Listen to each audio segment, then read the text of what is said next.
Have you ever been lying in bed, eyes wide open at 2 a.m. because your brain suddenly decided to remind you about a half-written email? Or maybe you're halfway through a movie, but you can't stop thinking about that one laundry load you forgot to move to the dryer. It's a strange, persistent itch in the back of your mind, a mental tab that just won't close. We've all been there. It feels like our brain is haunting us with our own to-do list. But why does this happen? Why is it that the things we haven't done occupy so much more space in our heads than the things we've already finished? Today, we're exploring a fascinating psychological quirk called the Zeigarnik Effect. This story starts in a 1920s Vienna coffeehouse with a psychologist named Bluma Zeigarnik. She noticed something odd about the waiters. They could remember incredibly complex orders, multiple courses, specific drinks, dietary tweaks, for tables of 10 people without writing a single thing down. Their memory was flawless while the meal was happening. However, the moment the bill was paid and the guests left, that information vanished. If she asked a waiter about an order from 5 minutes ago, they had no clue. It was as if the completion of the task acted as a delete button for their memory. This observation led to a groundbreaking realization. Our brains are wired to prioritize the unfinished over the complete. So, what's actually happening inside our heads? Research suggests that when we start a task, our brain creates a state of task-specific tension. Think of it like a rubber band being stretched. As long as the task is ongoing, that tension stays high, keeping the information at the front of your consciousness so you don't lose track of it. This is actually a survival mechanism. It's your brain's way of saying, don't forget this, it's still important. But once you click send or cross that final item off your list, the rubber band snaps back. The tension is released and your brain finally gives itself permission to let go. Without that closure, the brain stays in a state of high alert. In today's world, the Zeigarnik Effect is more intense than ever. In the 1920s, work usually stayed at the office. Today, our open loops follow us everywhere in our pockets. Every unread notification, every save-for-later article, and every half-watched video is an unfinished task tugging at your cognitive resources. It's like running a dozen apps in the background of your smartphone. Eventually, the battery starts to drain. This is why you feel mentally exhausted, even if you haven't done much. Your brain is working overtime just to keep all those open loops spinning. Have you noticed how much lighter you feel after finally finishing a project that's been hanging over your head for weeks? Let's look at a modern example. Meet Sarah. Sarah has been meaning to organize her digital photos for months. Every time she opens her laptop, she sees that unsorted folder. She doesn't have time to do it right then, so she closes it. But for the next hour, while she's trying to cook dinner or talk to her partner, a part of her brain is still stuck in that folder. Because she started the thought process but didn't finish the action, her mind keeps looping back to it. This creates a subtle, constant hum of low-level anxiety. It's not a crisis, but it's a distraction that robs her of being present in her actual life. The haunting isn't about the photos.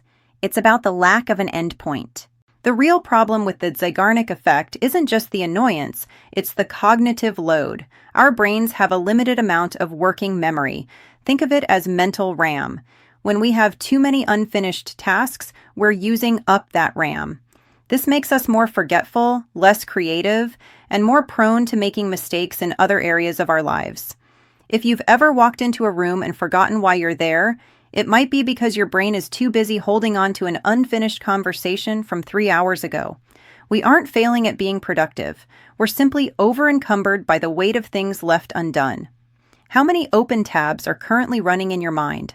So, how do we stop the haunting? The first and most effective tool is incredibly simple. Write it down.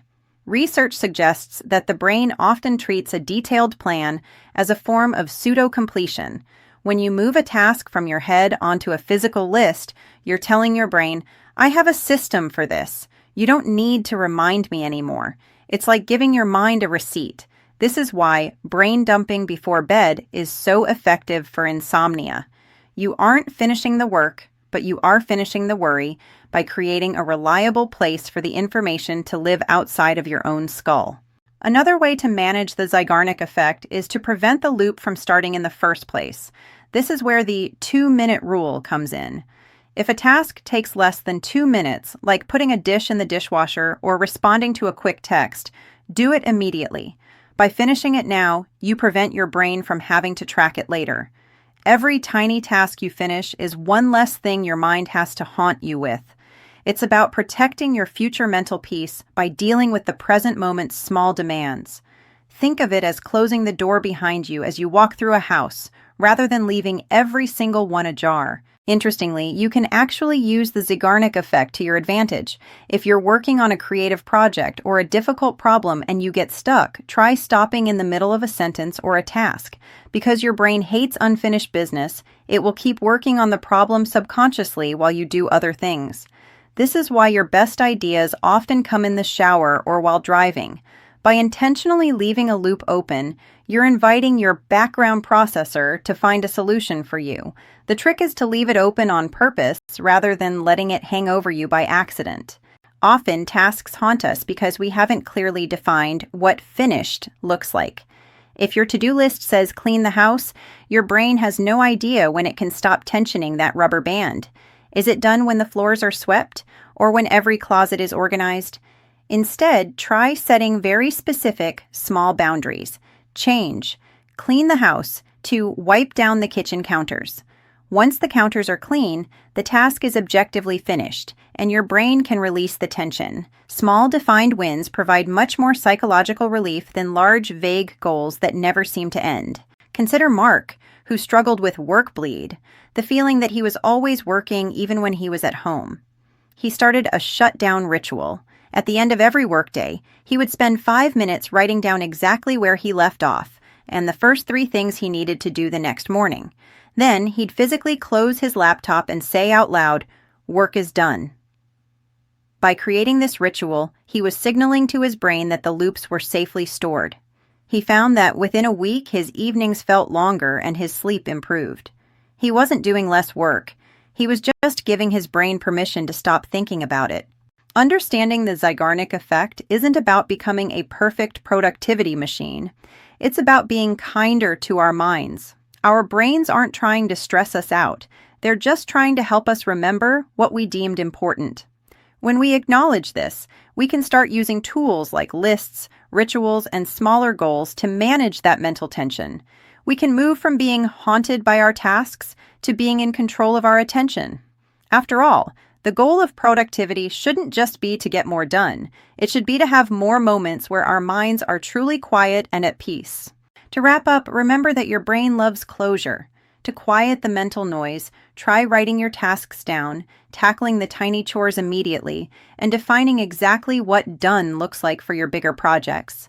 It's about closing those background apps so you can focus on the person right in front of you.